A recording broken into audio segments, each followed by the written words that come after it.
You're listening to a Mamamia podcast. Mamamia acknowledges the traditional owners of land and waters that this podcast is recorded on.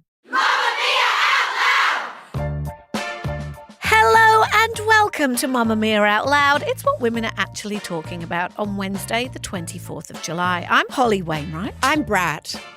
You're not Brat. Stop you can't. it. You're not allowed. I read you're No. not allowed to self-identify you're as really Brat. not. Someone else has to call you Brat. Yeah, now you've ruined it. Stop it. That is the sound of Gen Zs everywhere being like, oh, cool, she's ruined a whole movement. Yeah. And probably undermined Kamala Harris's campaign. Take it When I back. did the TikTok. Take it back. I'm Leah Freedman. And I'm Jessie Stevens. And I have a very exciting announcement, which is, I don't know if you two know this. You know, Are you pregnant? No. Stop But it, there's actually a subscriber episode on that very topic, You're which not we allowed to released ask yesterday. people that. No, this is about, Move, our exercise app. If you're a Mamamia subscriber, you get unlimited access. There is a new collection. It's called the Lazy Girl Collection. Fully endorsed by Good Claire for and I. winter. It's really good for winter. It's good if you're like, I don't really feel like exercising, but I got to tick it off the to-do list. Yeah. And most of the exercises are lying down. They are less than 20 minutes. They are easy.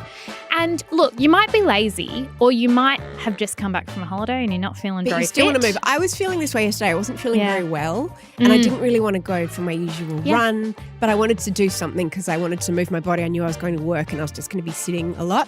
So this is exactly what I needed to do. Yeah, so there's 6 of them. It's your whole week because you need a Yeah, break, obviously. You can't be course. exercising every day. No. But it's also good if you've just been injured. You know when you've got an injury and then you try and come back to it and all the Or you've exercises had are like, here's 45 minutes COVID. of jumping. Yeah. This is just an ease back in. Nice. So we have a discount code for Outlouders. We have discovered Outlouders. Love a discount code. Collie lives. Yep. Head to move.mamamia.com.au and use the code MOVE TODAY to get $20 off a yearly subscription. On today's show, why is Irene from Home and Away beefing with a 20-year-old about the Gold Logie? What is Team Coconut? Who's in the K-Hive? And why is the Vice President of the USA being called Brat? Decoding the very TikTok campaign kickoff of Kamala Harris. And the teacher who staged a rebellion over birthday party invitations. Are the expectations we're putting on educators just a bit drunk? But first, Mia Freedman. In case you missed it, the Matildas do not like their Olympic uniforms. I'm not happy. Mackenzie Arnold and Alana Kennedy posted a TikTok that has gone viral, revealing the outfits that they will wear to represent Australia. I don't know if this is... Are they real? I think they I are saw real. them. And in fact, when it's part of the whole outfit with the blazer, it doesn't look bad. Right. Okay, With so- the blazer on, it looks I cool. think Yeah. this isn't what they're going to play in. It's Oh, what they're opening gonna- ceremony. Opening ceremony, right? Yeah. So I know that podcast is not a visual medium, but we'll post footage on our socials. But a strappy green and gold dress with a pleated skirt. It kind of looks like a leotard with vignette of yellow to green. I wore a kilt as part of my school uniform, Okay. a 3/4 kilt. That's what this is giving me. It's Well, a 3/4 kilt. And it's a bit netball dressy, but with spaghetti straps. Yeah, Some yeah. of the suggestions have been that it looks like they might be going to the beach or their Year 10 formal. Others have said, as you did, Jessie, it's giving Australian primary school sports uniforms from the 90s. Yeah. The plates. Some say it's giving family photos and your mum's picked everyone matching outfits.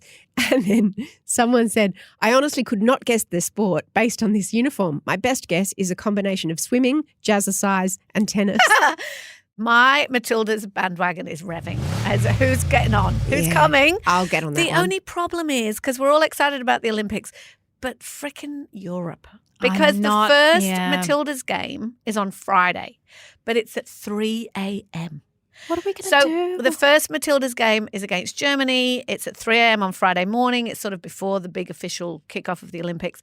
I'm more excited about the Matildas than anything else, but am I really getting up at 3 a.m.? Do you know what? It's good for our outlouders who are shift workers or insomniacs or have peri. Yes, or have babies who need Yes. feeding. I'm excited for the swimming. I like the gymnastics, I like the diving, I like all of it. But I like just turning on the TV and I don't know what I'm going to watch. And I end up, seeing some Polish person do the splits. That's what I enjoy doing. But I have been deep on TikTok in the Olympic Village. You're Olympic TikTok before the Olympics have started. I've been living in the Olympic Village. So here's what I know. Firstly, they're allowed to post as much content as they like. I don't think that's always been the case. Isn't that interesting? So I think in other years there's been like a no social media policy and now I think that it's become so endemic to people's identities and it's also their hobbies. Like making TikTok content is a good sort of distraction in a positive way. Yeah, it's fabulous. They're all going viral. It's very kind of basic, the rooms. Like a hostel? A bit like a hostel. The beds are made, the base is cardboard and the actual mattress is like foam. And I'm really concerned because I just don't see how you're... I think Tilly Kearns, who's an Australian Olympian, said, she's not sleeping very well and I'm worried about performance. Some of these TikToks and you can they're like, if you think about the kind of cushion that you'd put on an outdoor chair, like really thin, but then there's a firm side and a soft side. And I was watching some of the Matildas saying they're not sleeping and they went, we'll turn it over to the soft side. And they went, that was the soft side. That was the soft side. Yeah. The Matildas need good beds. They need good beds because they need their rest. I remember when I was growing up, so I was in year 4 when the Sydney Olympics happened and we needed bunk beds, 2 sets of twins, and we bought them secondhand from the Olympic Village. I love that. Wow. And all the beds that were, who slept in your bed, do you think? Yes. I think Ian Thorpe slept in my bed. Is that why it was so long? Yeah. And so they were a little bit long, but you could also get, which is the case here, you could get extenders, which some of the Olympians do need. Because they're tall. Because they're the basketballers. So your parents could have just bought one bed and you could have slept end to end. Exactly right. Exactly. Yeah. I remember them Stephen's so Mr. Trick. vividly. Australia's biggest TV personalities are fighting over a gold Logie. And when I mentioned this story this morning, I need you to know that Holly frantically rubbed her hands together. She started bouncing on the spot. She did. She started just like flapping her arms around. She was like, tell me more, salivating. She physically leaned in and I've never seen her more animated about a story. Why do you think it's number 1 on our rundown today? Exactly. I was like, really? Holly's like, it must be first. She started panting. Nothing is more important. When I informed her that tragic. the Robert Irwin and the Lynn McGranger, I'm going to use the word feud because it excites Holly. Allow me to explain. Who's she again? It pushes a button for me from my old tabloid days. Yes. Like feud, shock, miracle baby, loose Gold Gazilas Logie. fast. I'm just like, what? It's like a fever dream. Dopamine is just like la la la la. Yeah. Oh my God. All right. Lynn McGranger is, of course, Home and Away fame. She has been Is she in the Beryl? industry. What's her name? She's on Home and Irene. Away? She's Irene. I Irene. knew it was like Beryl. She might be an out louder because Aid and Nicodemus is, and they're good mates. They are good mates. Anyway, hi Irene. If you're Hi. listening, hi Lynn. Yep. If you're listening, There are no villains in this story. No. No. Up for the Gold Logie. I'm Team Irene, just can I be clear Oh, yeah. before we start? Okay. Well, Explain. this year we've got Larry Emder, we've got Julia Morris. These are the people who are up for the Gold Logie. Sonia Kruger, Tony Armstrong, Andy Lee, Robert Irwin and Asher Keddy. Larry Emder, we love Larry, he posted about his nomination and Lynn McGranger saw it and she thought, I'm going to leave a little comment. And she wrote, I'm sorry, but old mate Irwin has been on telly for a bloody minute. No disrespect intended. Old mate. That's what I said when I heard that That he'd is been exactly nominated. what you said. So sorry, is Lynn McGranger nominated for a No, gold? she's not. Oh, I She's thought not. she was nominated. No, she was supporting her friend Larry. Oh, I see. So Larry replied, are you starting an internet feud, Lynn? Which I love.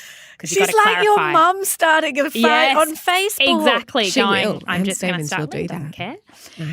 Lynn replied, could be, honey. So she just put some little, Lynn. yep, she's just there for the tea. That's when Julia Morris, Robert Irwin's co-host from I'm a Celebrity. And also rival for the Gold Logie. Yeah, she got involved. She's having none of it. She said, I understand that people aren't exposed to people from other networks very often. I think Lynn's love for Larry, everyone looks at Larry and they're like, Larry deserves it. He's been around forever. Well, my answer to that is everyone deserves it on that list. I totally get the sentiment where you want to protect and fiercely fight for the person you adore, but it's not appropriate to call out somebody else at someone else's expense. And Lynn knows better than that. She went on to praise Lynn's incredible career and she said that she's sure it just comes from a place of loyalty to good old Larry. I'd like to see Asher enter the chat. Where's Asher on all She's this? so not going to, is she? Can you imagine? Actually, that's not. Asher's not even posing for the group photos. It's not her vibe. She's busy on sets being brilliant. Now, to it's be clear. important to note, and you might have missed this detail, but Larry did speak to a celebrity psychic on air, and the celebrity psychic predicted that there will be no gold for him. Oh, I Yeah, didn't. it's not How his was his time. poker face on He took camera? it. He took it really well, and he said, "I have heard that." Oh, Larry. Now, I love some awards beef because everyone pretends they don't care, but everyone really cares. And there has been some commentary about 20-year-old Robert Irwin's nomination. Mia, you think Lynn has a point? I do. I really do. Look, I'm sure that Robert is a lovely young man. And I'm sure maybe he will have a big future in television.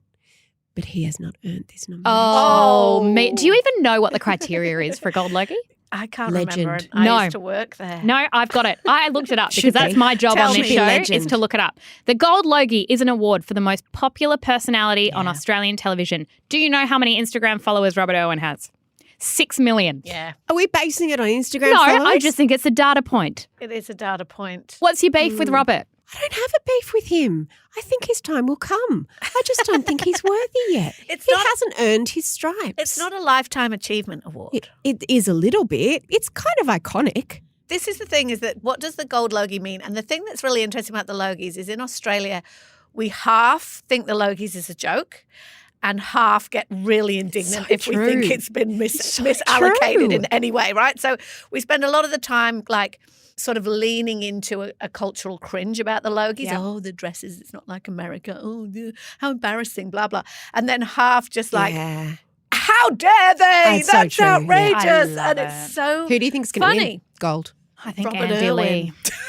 Definitely. My thing about Robert Irwin, right? Not Andy Lee. Did you know that Robert Irwin won a Logie 11 years ago? He's actually won a Logie Award before. What, how was he even born that long ago? He was on a TV series with his mum and sister, Yeah. and he was Oh. nominated for Most Popular New Male Talent. That man has been on television for 20 years, and I think that he might win the gold. So do Oh, I. no, I want Asha to win the gold. Oh, I want Ashley She to win the deserves gold. it. Here's- She's my top pick. Here's the thing. Does Asha She's iconic. want to win the gold? She's won it before. She has won it before. And the thing is I remember because I worked at TV Week for a while, 100 years ago, and Logies was a big deal then. The people who were always winning gold in those days were Lisa McCune and Rove. He won it like 3 times. Yep, and it was that era.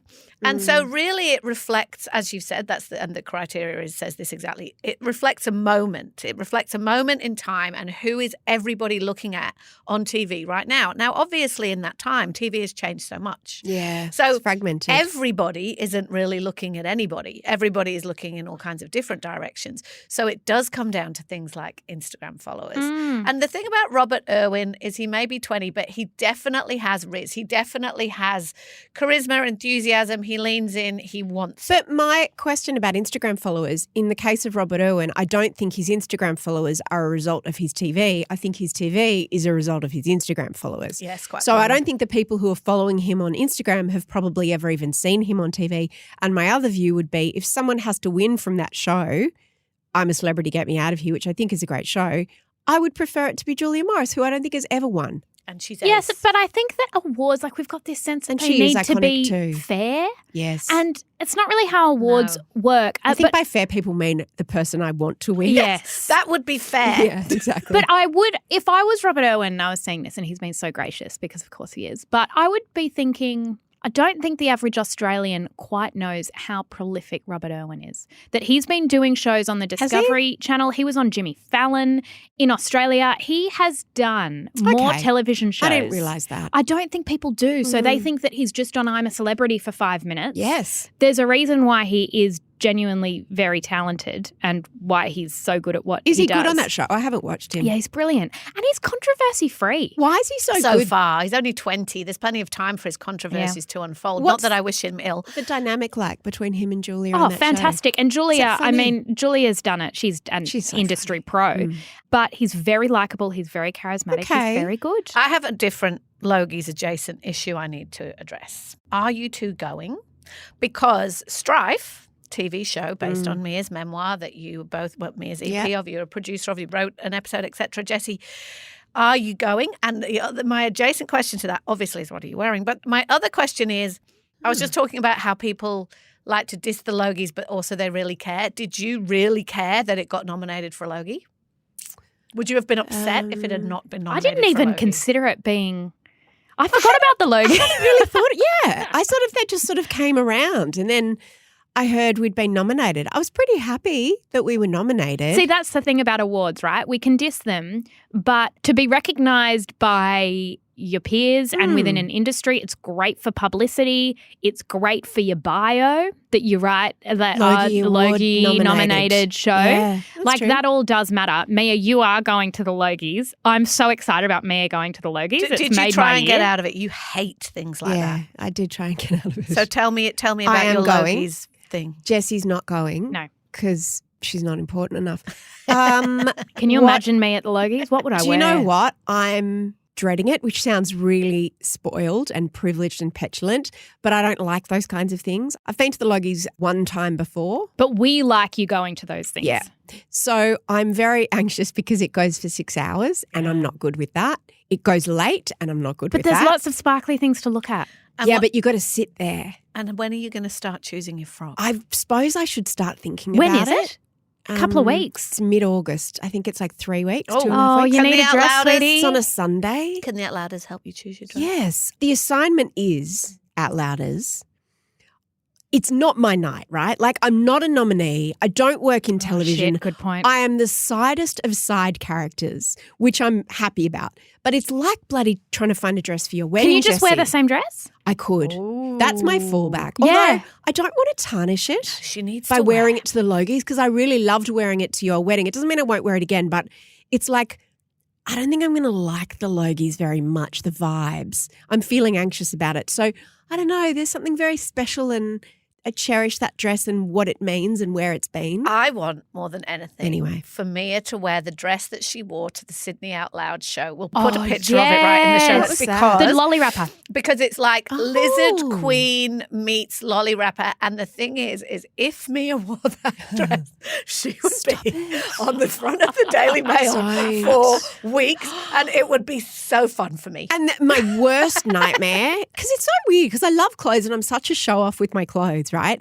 My worst nightmare is, you know, that thing where they make people, I mean, they won't get me, but they make you be on that thing and it turns around and then there's a 1-800 number and people can vote for you. And you know when you're sitting at home and you're going, who the fuck is that? Like, can you even imagine? Can you if imagine I'm on how that? quickly I would vote? Oh No. my God. Oh, I love it. So I'm I'm so feeling excited. anxious in 1,000 ways. Do you promise that you'll be here on Monday to tell us all about it the next day? I'm not going to be drunk in a gutter. Aren't like, you? no. She's not Carl. It's not her vibe. Exactly. My Although she vibe may isn't get Carl. swept up in it, and before we know it, she'll be on the dance floor and she'll be living us. And we'll be 'Cause you like, need to go to the "Somebody after take party." Mia's phone off her. You The know, Outlouders need all the gossip. my last Logie's after party, I Who'd you hook up with? Come on. No, I didn't hook up with anyone, but I was on the dance floor and I decided it would be a good idea to show everybody my tattoo, which was on my lower back, Oh dear. Okay. and I was wearing a long dress. Enough said.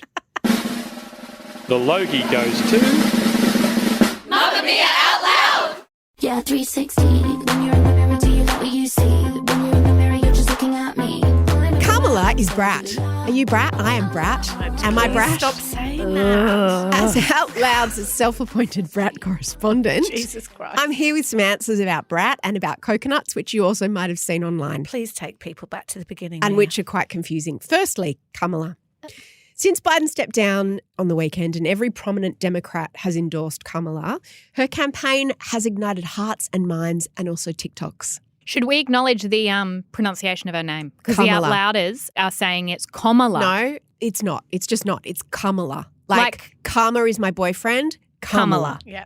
Right? Yep. Heavy pronunciation on the first syllable. Okay. Kamala. Got it. Anyway, memes about Kamala have spontaneously gone viral, and Brat is the main one of the last probably 48 hours. Charlie XCX is a pop star who you may know from these songs. I just wanna go back to 1999. Take a ride to my old neighborhood. I was busy thinking about boys. Oh, the sound in my heart, the beat goes on and on and on and on and on. Did you know I've interviewed her? No, Yeah, she's really cool. I saw her when she supported Taylor a couple of concerts ago at the Reputation concert. She's English. She's very impressive. She has a lot of riz. Her new album was released about a month ago, and that new album artwork is lime green with the word Brat. That's the name of the album. And the Brat looks like it's slightly out of focus, low res. If you're not entirely tuned in to Gen Z culture, you would think, I could have made that logo. Like, it's that kind of vibe for the old people. Well, it's the kind of thing that Gen Z love because it makes no sense and it's the opposite of perfect and polished. It's just a bit weird and a bit no one can explain it or why. Anyway, a couple of days ago, Charlie XCX posted Kamala is Brat, and that ignited a million memes, and now the official Insta account of Kamala Harris's campaign, Kamala HQ, has gone green, embracing the meme, and she's got this sudden cult status among young people. What does Brat mean, though? What does it mean, Kamala is Brat? Brat is like, I think of like a teenage brat who's a bit of a rebel and is irritating and it's not causing usually trouble. seen as a compliment, right? Remember like, the why Brat would you Pack want to and be how Brat? upset we just talked about yes, that. Andrew McCarthy was still so hasn't upset. recovered. And that's because he's old and no. he doesn't understand that Brat is good. He could have reclaimed it. So in the way that the C word is now good, if you are serving C word, that's the best thing you can be, is serving C word. Being Brat, if someone else says that you are Brat, is also a good thing. Here is Charlie XCX herself explaining what Brat is. You're just like that girl who is a little messy and likes to party and like maybe says some like dumb things sometimes, who like feels herself but then also like maybe has a breakdown, but kind of like parties through it. It's very honest, it's very blunt, a little bit volatile. Yeah, like does dumb things, but like it's Brat, you're Brat. So it's cool. Like it's cool to be Brat, even though none of the things that she just said seem like anything that you would want to be. It's kind of like being a hot mess. Like it's kind of a good thing. Anointed by the youth is what it is. Yes. The youth are saying we see you, we acknowledge you, and we accept you. To be honest, Kamala Harris is Not none Brat. of those things. No, and that's also, I think, why it's That's ironic. the point, Yeah. exactly. Now, the coconut thing. So back in May 2023, during a speech, Harris stressed the importance of not only focusing on the younger generation, but also being clear about the needs of their parents and their grandparents and their teachers and their communities. So the context of the speech was that she was saying it's not just about you, it's not just about young people. And she continued to say that none of us just live in a silo, and she shared some words of wisdom from her late mother. You think you just fell out of a coconut tree? You exist in the context of all in which you live and what came before you. So you might have heard that a little bit as well about context and about everything that came before you. Again, it's now become something that was weaponized against her at the time to make fun of her, her laugh and that coconut tree. It's now been twisted and subverted and used as isn't she cool. So now people in support of Kamala Harris, not to mock her, are posting coconut icons and coconut tree emoji. So the thing that's interesting about this, right, is that, because we could all go, well, that's all seems like fun and games, whatever, who cares, is that in this American election, 41 million US voters will be Gen Z. So what happens on TikTok is very important. And what you'll see is, and this is the same, plays out here, it played out during the referendum last year very much, there's the sort of official campaigning, like the ones you're going to see on mainstream TV, the ones that are going to be endorsed by the party, all of those things are not going to be this. But you're going to see this in really big numbers, which is very encouraging if you are Team Kamala or Team Please Not Trump, because TikTok has often been really good for the right, but these days the right is very Twitter. So the owner of Twitter, Elon Musk, is one of Trump's biggest donors. Yeah. That is true. Right? Yeah, and he said he's endorsing endorsed him. He is one of his biggest donors. He has helped him raise a lot of money in Silicon Valley. He is a literal Trump campaigner. So that's where those people are going to live. And if Kamala's people are going to live on TikTok, that's really good for the youth vote, because as I've just said about the Gen Z voters, there's a big demographic shift going on in who's going to be voting in this election. I saw Variety critic Alison Herman, she tweeted, Kamala, if you're reading this, do not acknowledge the coconut memes. I repeat, do not acknowledge the coconut memes. The children will turn on you. I love that. And Was it's so interesting. clever. Tell me why. true. Tell me why that's the way that is. Because the second she plays into it and she capitalizes on it, she's undermined the grassroots organic nature of the trend. And so even there were, jokes about her coming on stage or whatever, or calling herself a brat or what. No, you do not call yourself a brat. Like, that's the mistake I made at the beginning of this show. Exactly. That's when people are just going to go, oh, well, it's not funny anymore. And now we've just got a 59-year-old woman using our language. We only get to talk about you like that. What I've found interesting over the last few days as well, on Monday we're talking about Kamala Harris, and we had a bunch of outlouders rightfully point out, stop calling her Kamala, right? The first name, you don't call him Donald, you didn't call him Joe. Why are we using just the first name? And I kind of thought about it, and I actually think they had a point. But I was looking at the social campaign and some of the ads, and I thought how interesting that they use her first name. And then I was listening to this analysis about Democrats and Republicans on a podcast, and it was saying, this is a big generalization, it's very gendered, but it said, you vote for the Republican Party when you want a father, and you vote for the Democrats when you want a mother. So traditionally, don't you hate that? So traditionally, they say the father would be hardline and stern and a disciplinarian. And then on the other hand, a mother would be more nurturing. So you're thinking health, education, focus on the less privileged. I've never hated anything more than I hate that. I hate that too. I think there's truth in that. But I think just the way that I'm watching this campaign go, there's a viral moment that happened between Harris and Drew Barrymore on her show where she said, I've been thinking that we really all need a tremendous hug in the world right now. Yeah. But in our country, we need you to be Mamala of the country. Oh, I hated that so much. And I think Kamala hated that too. Like her Yeah. face while Drew's like awful. leaning forward and going, I think we all need a Mamala. She is a prosecutor with an incredible record. Like, stop trying to what's push her right- into a That's mom the needle corner. you have to thread The- as a woman, right? yes, the using of the first name, it makes someone, I was thinking about, it's Taylor, not Swift. It's Harry, not Styles. Like, youth culture is all about using the first name. It's less more formal. it's more intimate, yeah. It's more intimate. It's more Familiar. personable. And it's more equal more than anything. It's just like we're on the same One of level. us, So yeah. it's hard to kind of untangle what is gendered, which inevitably it is. It was Hillary. It was Julia. But also it was Kevin 07 and it was Let's Go Joe. Like, I think No, that but sometimes hang on, it's that's- handy to have a Hold- slogan with a first name. That's different about what a campaign slogan is and the way people refer to them. Like, we'll talk about Angela Merkel. We won't talk about Merkel, but we'll talk about Putin. And you're Yeah. right, we'll talk Yeah. about Hillary, we'll talk about Julia, the way we talk about people in conversation. So I think when people go, Kevin 07, that was a great, great line, or Joe, like they're deliberately trying to do the thing that we're talking about, which is to make them feel more equal, less imposing, more familiar, Authoritative, more yeah. cool, less authoritative, exactly. I get that. But in Australia, we literally call approachable. our Prime Minister Albo. Yeah, but we don't call him Ant.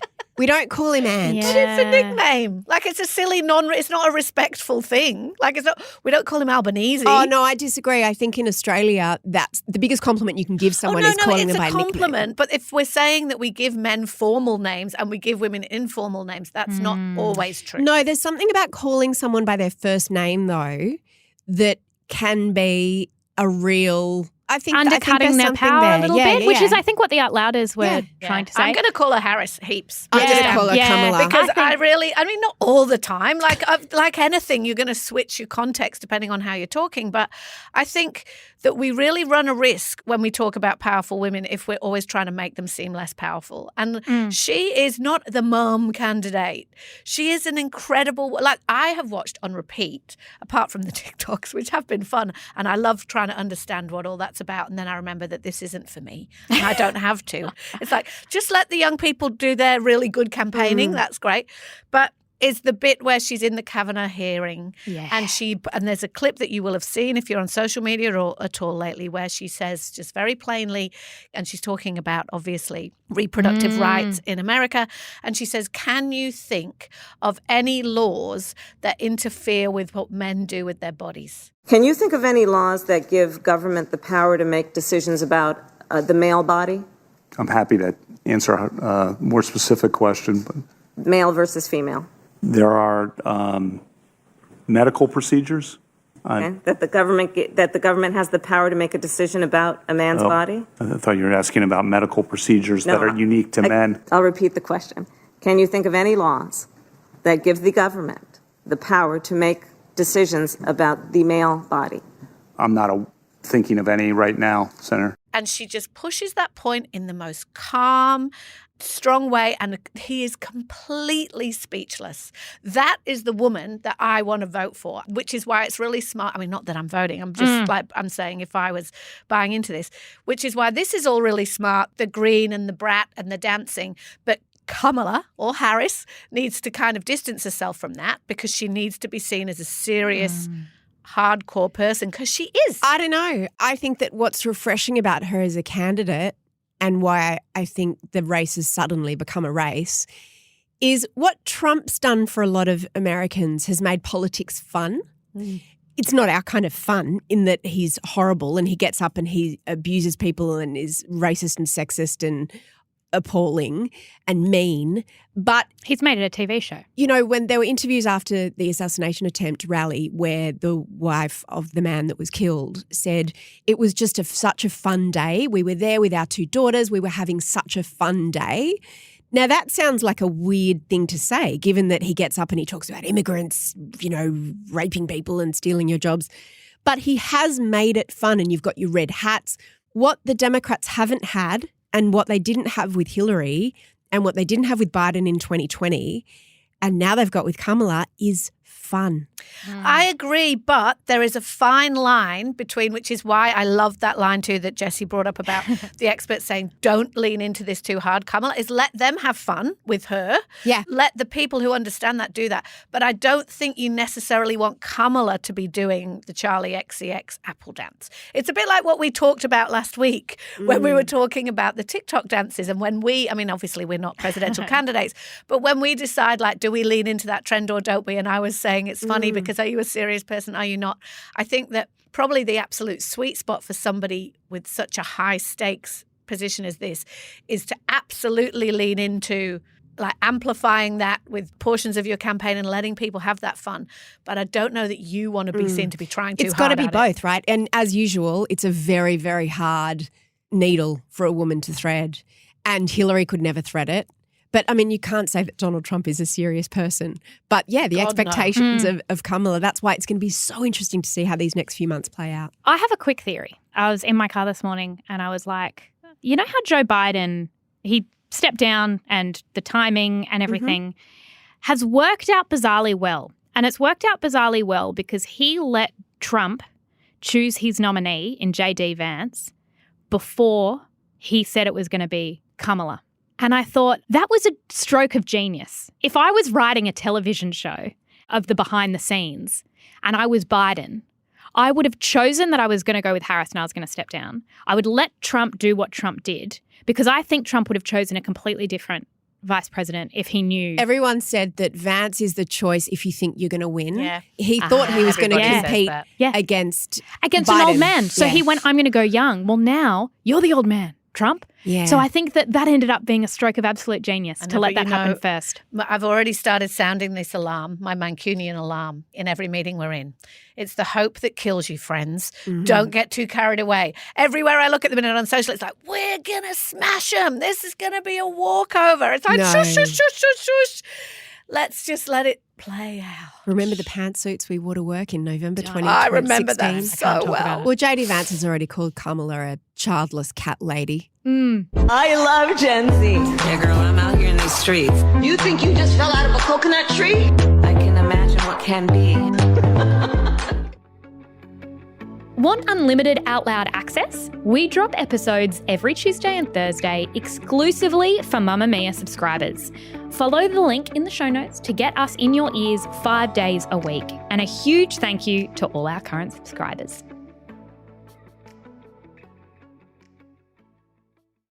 Katie Larson is a primary school teacher. She's American. That's not really relevant because there are a lot of Australian teachers who could very much relate. Katie needs to tell you about an email she got from a parent last week. Yesterday, a parent asked me for a class list so they can invite all the kids to the birthday party, and I'm invited to the birthday party too. Very nice. Said no problem. Today, the stack of invitations came, and I was like, oh, I guess I'll just put these in the mailboxes later. No problem. We're outside all day the last 20 minutes of the day. I was going to do it. I was going to stuff the invitations and the envelopes, stuff them because they weren't stuffed, and then put them in the mailboxes. I opened them up. Only the first invitation was written on. None of the rest. And that parent messaged me during the day with the information, and I thought that was for me because I was invited. No, I was expected to write all the invitations. I responded, I can't write all these invitations out, and I sent them home with the class list. Nope, not what I can do. Katie, so much to unpack here. Why aren't they using paperless post? That's my first question. Or Canva or something. Like, who I don't makes know what you're talking about. Or texts. Do you actually do handwritten? Of course. What? Like, of course we do. Like, Why? if you put an invitation in the kids' school bag, I don't have all the email addresses and phone Don't you numbers. get a class list with all the don't have emails and stuff? No, we've never And had addresses? that. Some places don't No, for privacy. No, of course they Really? don't. And like, I'm just not that organised, and I wouldn't know. We literally just write out 6 invitations, put them in Billy's bag, say, give them to your friends. Like on pieces of paper, like on post-it on notes or something. invites. You buy them in a shop. An invite is like Like a in the piece old of days. You know paper. what an invite is? Yeah. Babe, back in not the old everybody days. lives in your world. Do you fax them to the people? Then you could It's get so their fax hilarious number. to me how you think that is so old-fashioned. It never even occurred to me to do it any other way. Never even occurred to me. Anyway, so much to unpack here about Katie, including that. Like, if I was inviting you to a thing, then I would email you, but I don't have everybody's phone number. So Why would I I've- want everybody's phone number? So I don't everyone understand. has been sending kids' party invitations to my kids that way for maybe 15 years. That's so weird. I've never even got Yeah. one. Although And maybe I have different got them, but I've kids- just missed them. Different So kids at different schools. true. They've probably gone to your spam folder. You thought Maybe your kids Billy's, had no that's friends. why I thought Billy Yeah. didn't get invited to any parties. He's been invited. It's just on the internet, you How idiot. loud am I the asshole? Or is No, Amy you're the not an asshole. No one's an asshole here, but it's like, Well. are you living in normal world or am I living in normal world? That's I think the we've question. gone off topic. We have, anyway, because in case you thought this was an entirely American story about things that were expected of this teacher, a quick survey of both the internet and Out Louders for some more that's not in my job description things that teachers got. Let me just give you a couple of them. An Australian teacher says, I once got an email to ask to check a lady's son's desk because it was reported to her that there was a very dangerous spider inside. I was asked to empty, clean, photograph the desk back to the mother. Oh, my God. I know. How did she know there was And a so spider? I imagine that child had his phone on him. Oh, I must have done. Here's another great one. This is a note that came in the kids' school bag to class.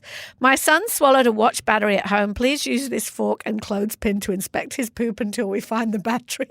Stop it. Others asked teachers to clean their child's nose on picture day, to track a student's menstrual period and mood changes, and to squeeze a student's head during test taking to relieve anxiety. Oh, that's so Somebody good. else said, since my child sees a speech pathologist for the half hour after lunch, I'd appreciate it if you didn't teach anything new in inverted commas until he returns to the classroom.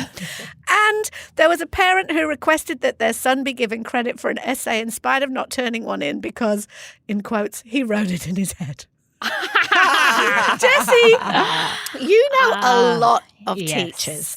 Does the birthday invitation story surprise you? Not at all. There are, from my parents to my brothers to most of my aunties and uncles, all teachers. My dad has told me a story about a kid. Often it's really specific medical information that you're giving a teacher who has first aid, up to date with first aid. And from working in a school, I remember that all up on the wall is the allergies. Like you Yeah, take allergies and stuff really, and absolutely. you've got the EpiPen. EpiPen. Yeah. All great. Yes. Teacher. Yes. On that. Teachers aren't protesting about that. They're No. not. They're But there saving was lives. one kid that was like, if my kid collapses, then what I need you to do is take some blood from my kid and check the insulin levels. Oh my gosh. And if it's too high, then insulin. If it's too low, then I need you to carry jelly beans so that you can. And he was just like, no, I'll call an ambulance if your child collapses. I'm not a doctor. There was others. I had Out Louders message me and say that one kid had a bit of a digestive issue and the mother said, I need you to go and look in the toilet after he finishes his business, and then rate it on the Bristol stool chart. Is that people joke? Is this a joke? No, this is absolutely true. There was another high school student who the daughter needed assistance changing her pads. And look, in that kind of instance, you go, that's a child who needs assistance, right? So Yeah. that's actually, if I that think, child needs assistance, Yes. they need assistance. Yeah. but that's about resourcing. That's what That's the about a NDIS is school. for. Exactly. That's about a school and resourcing. I think a few things are going on. there is a lack of understanding about what teachers do day to day and what their job is. And it's not to say, I've heard stories about kindergarten kids coming in who aren't toilet trained and suggesting that that's something that, I said toilet trained like a dog, but potty trained, that that's something that they should do. And I wonder if it's to do with the privatisation of our world and that we expect everywhere to be like, well, I'll take my business elsewhere if you don't give me exactly what I want. Like we treat each other like the manager. employees. Yes. And I think it's also that the teacher is not your staff member or your EA. Who then you can just go, hey, what I need from you is invitations, I need blah, and I need blah. And the second thing I think is going on, to give a bit of credit or empathy perhaps to parents, is that I think parents are so busy. They are so busy. To me, if a child is turning up to kindergarten and you haven't had an opportunity... Are parents more busy than they used to be? Yes. You've got 2 full-time working parents. You've got minimal support. You've got really demanding jobs. I don't think that they have scope to do everything that they want to do for their child, and then they're projecting that onto a teacher. Like that seems to be what's happening. And also, as you often talk about, Mia, expectations of what makes a good parent have shifted too. So you've got both parents who are working, often maybe working more than one job, maybe working shift work, maybe they're grappling for childcare. And then there's also the sort of societal demands of like, and your kid will be doing all these extra activities and this will happen, that happen. There are some kids who really do need more support. Some of these requests will be because of that, and parents maybe just don't know where to turn or how to ask it. But the things like the birthday party invitations. That's admin. That is admin. Yeah. And it's also expecting, because if you kind of go a bit bigger picture on that your kid's teacher is responsible for managing their personal life, if you like, and their social life. Because a lot of parents will tell you that one of the really stressful things about primary school is that whole dilemma about, do you invite the whole class? Do you invite a few kids? And and that you might want to enlist the teacher somehow in managing that. Well, and it's you've just reminded me, part of the reason and part of the move towards digital invitations has been for that reason. Because handing them out on the day and who's got one and then they're all walking around in the playground, you're contributing to children feeling very distressed. I am. I totally understand where it comes from, that desire for not. But I kind of think there is an element of you just do have to understand that you're not going to get invited to everything. If you don't have time to fill out the invitations, maybe you don't have a party. I think you don't have time to have a party, which is so fine. They don't need a party every year. But like, as you say, it's this pressure to have the birthday party thing has become completely out of control. I just think it's like, that's also a lesson you learn as a kid too, is like, this year, Mummy and Daddy don't have time to celebrate you. I remember that being a theme. 21st of December. Often it was like, you can have 2 friends over and we won't cater. Or so true. Just wait till Christmas and Santa will come. Nothing. We're going to the beach as a family. What? That's not a birthday party. Like, often you don't have a birthday party and it gives you a sense of you're not the most important person in the world. Tell people what you did for Luna's first birthday. What did I do for Luna's first birthday? Nothing. I didn't do anything because she has to learn. And you don't want to establish at 1 that I'm going to have friends and a cake. No, well, that's true. the whole other story, isn't it, is what parties have become. Because like hot dogs and a cake is one thing, right? And that's what my birthday parties were as a kid. I don't want to sound like, oh, Gen X, we're so tough. But it was like, even if you had friends over, it was hot dogs and a cake. Whereas you got now, hot dogs. My mum put bloody bean sprouts in the sandwiches. I was so embarrassed. Yeah. It was the 70s. Did you do lolly bags? Yeah, we did lolly bags, Oh, but good. the sandwiches she put was peanut butter with bean sprouts, and I was so ashamed. But Instagram has done a lot of terrible things to birthday parties, and sometimes you see that everybody else is having maybe catering and a professional cake, and everybody's going to this amazing performance, and then we're doing this and then we're doing that, and everybody gets in that arms race but I have to show you that I love you too, and it has to look great and all those things. So I very much respect your rejection of that for the first birthday, Jessie. I very much respect it. Nothing says happy birthday like Vogel bread with bean sprouts. Outlouders, before we go, we've been talking a lot about colour analysis and our new wardrobes. Mia, this is very what you're wearing today. It's not my colours. So today I've broken it. And you know what? I don't look as good. No, you don't, because that's not the outfit rules. a lot, but it doesn't do anything for my face. I have today. a male friend that I was talking to over the weekend who desperately asked me, I need you to explain colour analysis and what I should wear. Yep. And I could tell in an instant. I dreamt about colour analysis last night. I have lost the plot. But if you want to know more about colour analysis, then we did a special bonus episode all about it that will explain all the rules. We will link to it in the show notes in case you missed it. I want to just thank all of you out louders. We've been looking at the places that you've been listening to us lately. Antarctica. A big hello to the out louder who's in Antarctica, a research centre in Antarctica, lots of tractors, lots of cows, a few doctors' waiting rooms, lots of cleaning. Wherever you're listening to us, Posties, out louders, Australia with like a van full of parcels that they're delivering. Night truck drivers, we had quite a few of those. Big thank you out louders, wherever you're listening. We really, really appreciate You've you. made our week. And thank you to our fabulous team who help us put the show together. And we will be back in your ears tomorrow. Bye. Bye. Shout out to any Mamamia subscribers listening. If you love the show and want to support us as well, subscribing to Mamamia is the very best way to do so. There is a link in the episode description.